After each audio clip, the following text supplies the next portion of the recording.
తెలుగు భాషకున్న గొప్ప వరం, గొప్ప సంపద సామెతలని చెప్పుకున్నాం కదండి. రోజుకో సామెత చెప్పుకుంటున్నాం. ఈరోజు సామెత చింత లేనమ్మ సంతలో నిద్రపోయింది అని. అంటే ఏ బాధ లేని వాళ్ళు, ఏ దిగులు బెంగ లేని వాళ్ళు హాయిగా నిద్రపోతారు.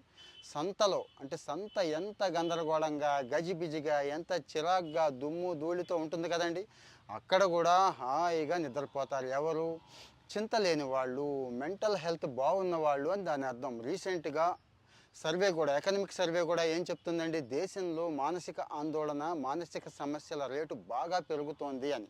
కోవిడ్లో కూడా ఎక్కువ మంది మానసిక ఆందోళన సమస్యల వల్లే చనిపోయారండి, శారీరకం కాదు. సో మరి చింత లేనితనం అంటే ఎంత మంచితనమో ఒకసారి ఊహించుకోండి. అందరికీ ఉంటాయి సమస్యలు, తీసుకునే దాన్ని బట్టి ఉంటుంది. మనసులోకి హెవీగా ఎవడైతే తీసుకుంటాడో వాడు ఎక్కువ బాధపడతాడు, లైట్గా తీసుకునేవాడు తక్కువ బాధపడతాడు. సో ఈ చింత